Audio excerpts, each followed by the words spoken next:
Hi, welcome to Low Carb Spin. I'm Karen. And I'm Therese. Today we're making our spin on a sweet potato fry. Minus the potatoes. So let's get this fry party started. Sounds good. Our first ingredient, which is not potatoes. Not potatoes. It would be cauliflower rice, or riced cauliflower, however you want to call it. And we just microwaved this and heated it up till it was soft. And then we're putting it in the cheesecloth. And we have to squeeze it until you drain out as much water as you can. Absolutely. And there's a lot of water, so don't be afraid to squeeze it out. And then we're just going to take the pulp and we're going to put that aside for a minute. We also did the same with our pumpkin puree. Right, not pumpkin pie filling, just plain pumpkin. No sugar. And we decided to pre-squeeze it because last time I had a problem where I squeezed it and it came out of the cheesecloth and dirtied the kitchen. A little mess. Right. This was quick and easy. So we measured this out and we're going to keep that aside. So now it's just really our dry ingredients. Right. Going to mix that in this bowl. So what are we going to start with here? Okay, let's see. We're going to start out with some Parmesan cheese. It always sticks. Perfect. And then what we're going to do is take a secret, or, well, not a secret anymore. Not a secret anymore, but we're going to use the browned beef gelatin from Chris Cooking Nashville. Oh, that's right. So we want to get that potato flavor for our no potato fries. He did that in the pan, right? Like just dry pan to get it cooking. Dry pan. You'll have to watch his video. Yeah, we'll have it linked below. We're going to add some psyllium husk powder. Blend all these in. This is some crushed pork rinds, panko, whatever you want to call it, and we no flavored. We used a plain one, just salt. Yes, yeah. And some paprika, and this is plain paprika. We tried the smoked; it was a little more bitter, so I think we want the potatoes to be sweet. So, and what's our sweet component? Our sweet component is a little brown sugar swerve, and they changed some of their products. I didn't know. So this is the brown sugar that has erythritol and allulose. So you might have to adjust make a difference cooking. if it doesn't have the allulose in it. Yeah, like the little brownings. So she's going to mix it up, and then we're so lucky. It's the first time I'm using this. Good old ketochow. This is their baked potato flavor, and we're going to add just a couple tablespoons of this. I'm so excited. I have only used ketochow once before, making some like chaffle waffles before. I've yet to get out my Ninja Creamy. I've been told I'm terrible, but I haven't. We'll get to it. So, but this does. We made them without the ketochow, and this just kind of is what really does it for us for the sweet potato flavor. It just puts it over the top. But if you don't have it, what can we use?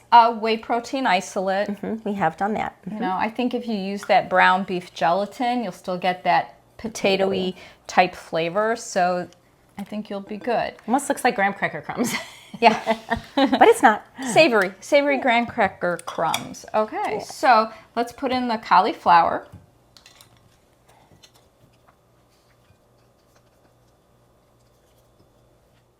So I think this looks pretty good. It's combined, and now we're just going to add the pumpkin in.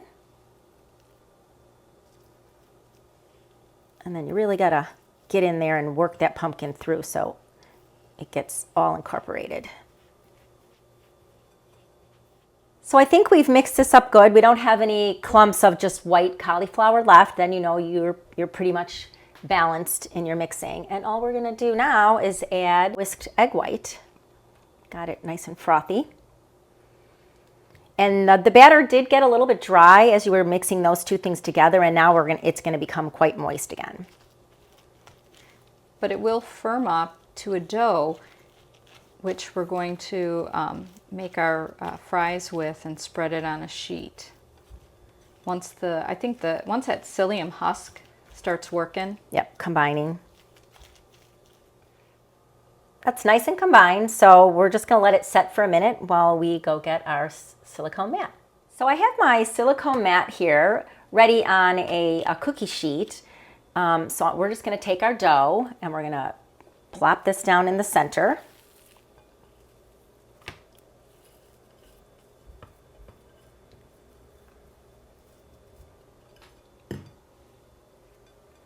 And we're just gonna kind of make a long rectangle. It's like making meatloaf, kind of. So really just go end to end on the silicone mat, and I think the dough probably about 1/4 inch thick.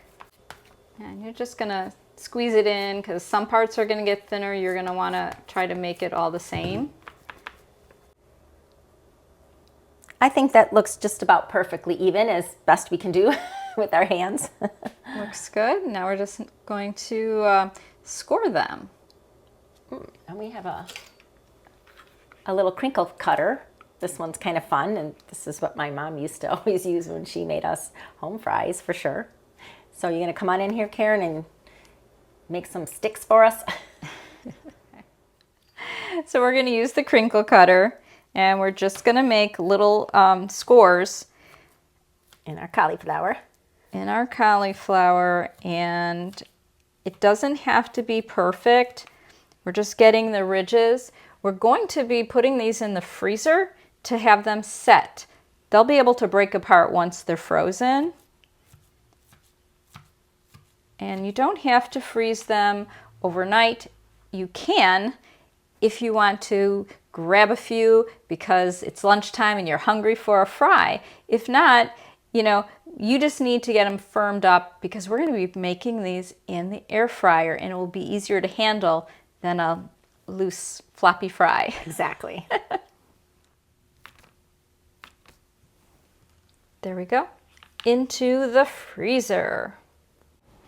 So now that these have all firmed up, I'm just gonna, because we just lightly scored them, we're gonna break them apart now that they're more frozen. It really does make it easier when they're a little bit stiffer from the freezer. To maneuver them, to put them in the air fryer. So while she's separating those, Karen had got me this little nifty mat. I don't know if you guys have seen these before. You can just put them straight into your air fryer bottom, but you want to spray it with a little avocado oil spray.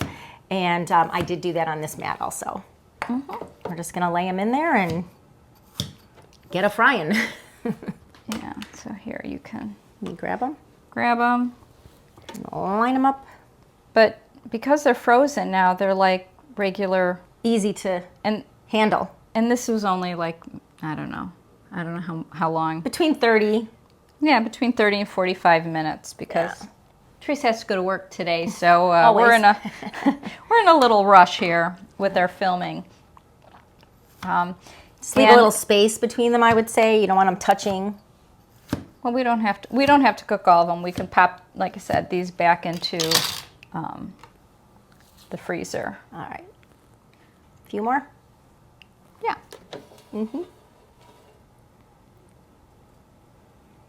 So now these are ready for the air fryer. Right. Okay. Let's put it on 350 for 8 minutes, and then we'll check them. So just in case you don't have an air fryer, we did try these in the oven. You want to use kind of to simulate the airflow going through, like if you have a mesh silicone mat, and then we put it on this cookie rack. And then we put this rack just on the regular rack, no cookie sheet underneath it for the airflow. The air fryer really was the best option, we think. And how long did we put them in the oven for? We had it at 400 and we did it for 8 minutes, and then we ended up flipping them over and then another 8. So you can do it that way, but if you have an air fryer, that's definitely the way to go. Those look good. Now we're just gonna be flipping them over and we'll put them back in for extra cooking time.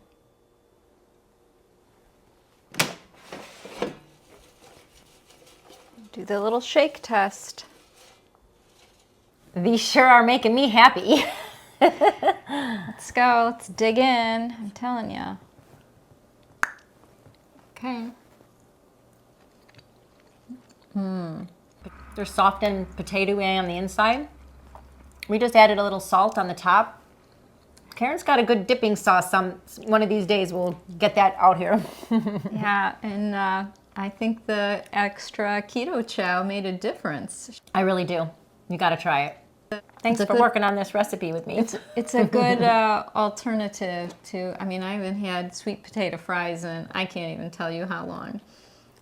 I think they're great. If you enjoyed this video, like, subscribe, and share, and we'll see you on the next one.